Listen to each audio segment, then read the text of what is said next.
Next on Worcester News tonight, local labor is waiting for answers from the developers of Polar Park. They say more needs to be done to give back to the community. Plus, almost empty shelves at a Worcester nonprofit's food pantry. Why Me Sherry's House says they are in need of donations.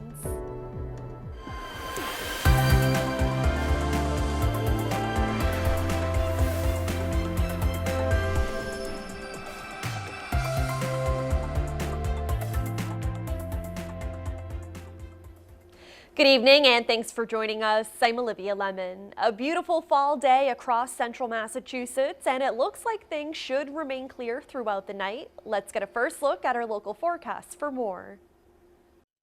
Hey there, good evening to you. I'm meteorologist Pamela Gardner. Across Worcester, we have peak color out there. And this photo sent in to us earlier today. Wow, gorgeous color across Worcester.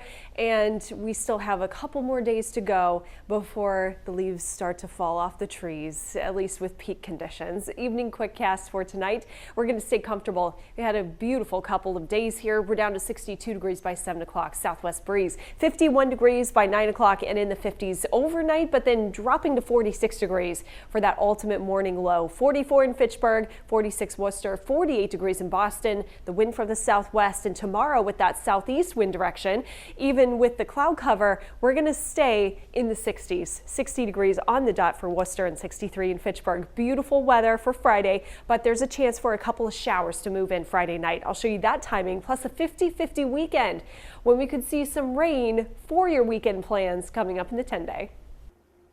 Dozens gather at St. John's Church in Worcester to remember the late Brian O'Connell. The longtime school committee member passed away last week at the age of 70. Elected officials and friends waited outside the church before O'Connell's funeral. His casket was brought inside the church as an honor guard and a bagpiper surrounded the procession. O'Connell was buried in St. Roch Cemetery in Oxford. Auburn police are asking for the public's help identifying a suspect wanted for an attempted armed robbery. Police shared this surveillance video of the man. They say he attempted to rob the Express shop on Southbridge Street last week. Anyone with information is asked to call police. The Worcester Community Labor Coalition says a community benefits agreement for the construction of Polar Park is overdue. They rallied outside of the development today. Our Anna Botari was there and has more on what they're looking to accomplish. Sign the CBA!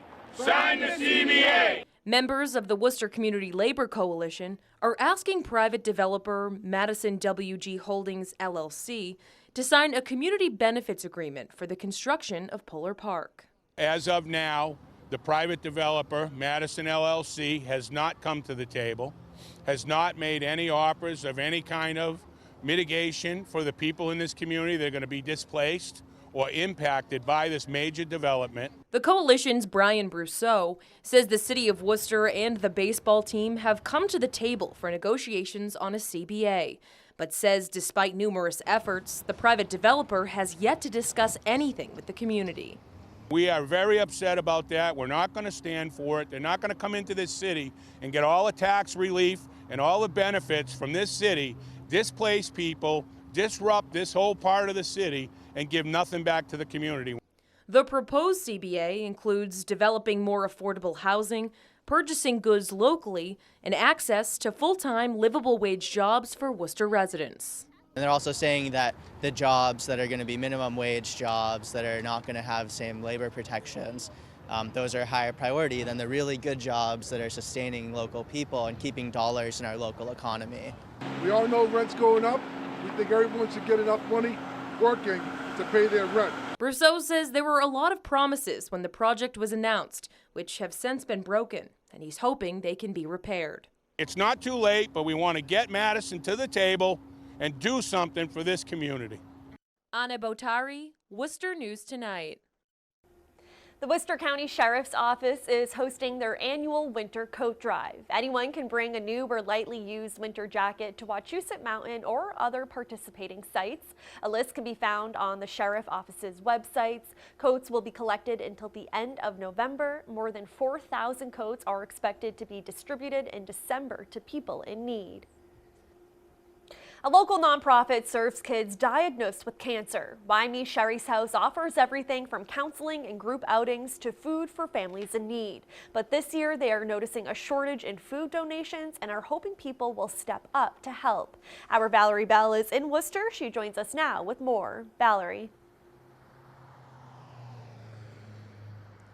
Yeah, Olivia, like you mentioned, YME and Sherry's House provides a number of free services. Now, the organization says that they are always in need of food pantries, but this time of year, that need is much greater. YME and Sherry's House helps New England families cope with childhood cancer. One of their services is running a food pantry for YME families. When their kids are diagnosed, they're back and forth to the hospital. There's a lot of travel time. There's time away from work, lost income. So every little bit helps. As the holiday approaches, the need grows. But this year, YME supplies are dwindling and their pantry is almost empty. Over the summer, people are busy, so we don't get as many donations over the summer. And that's why, come fall, our food pantry is lower. And this is the time of year where people really start to utilize those donations. The donations help to alleviate the burden of having to pay for food, but they also can protect the children from catching an illness. A lot of these families have immune-compromised children, and it avoids them having to go out to busy stores, especially during cold and flu season. Currently, YME is helping about 110 families in northeastern Connecticut, Rhode Island, and Massachusetts who are affected by childhood cancer. A third with children in active treatment, about a third with children that are in maintenance or off treatment, and another third are bereavement families who continue to stay involved with us. YME does not receive any state or federal funding. The organization relies solely on donations which go directly to the children and their families. If someone was to stop by our house, Sherry's House, and drop off food, they'd see directly the families and their kids that they're helping.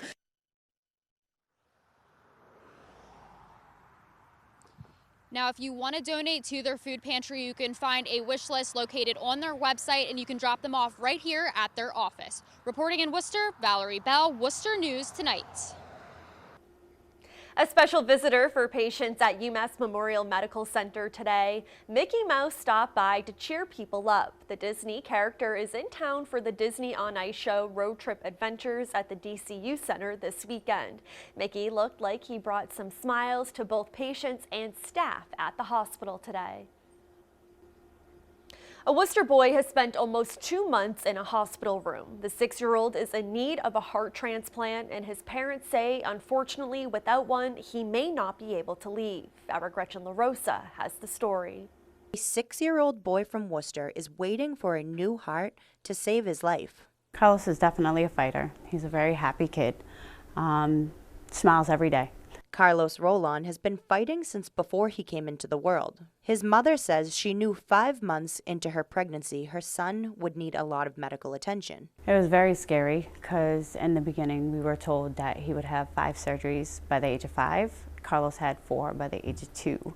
His condition is called unbalanced AV canal defect. It's an abnormality with one of the 4 chambers of the heart. He's just now starting to understand what's going on, and he knows he needs a new heart. I'm not quite sure that he understands where it's coming from, but we have faith and we push through it. At the end of August, Carlos suffered an infection and was admitted to Boston Children's Hospital, where he has been ever since. His mother says he can't come back home until he gets a new heart. He definitely misses his brother and sister. He misses his friends, and he misses being in school. He's a very active kid. Sheena Cossett says she wants other parents to consider organ donation. This was definitely a life changer for me and opened my eyes to many things. The greatest gift you can ever give someone is the gift of life. Since Carlos was admitted to the hospital, his status has changed. He is now at the top of the list. But because of his size, his donor would have to be another child's heart. His family is thanking everyone for their prayers and support. Gretchen LaRosa, Worcester News Tonight. Worcester Bravehearts fans go above and beyond to show their love for their baseball team. Fans are lining up at Zaza Inc. in West Boylston to get the Bravehearts logo tattooed on their bodies. In exchange, the team is giving them season tickets for life. On Thursday afternoon, Bravehearts fan Liz Eglin got in the chair for her own ink. They've got a small crest with the crest of Worcester embedded in it. She's going to do that one because for her it also symbolizes her hometown. So it's got multiple meanings for her, and she gets to be part of this kind of fun cause. Really nice.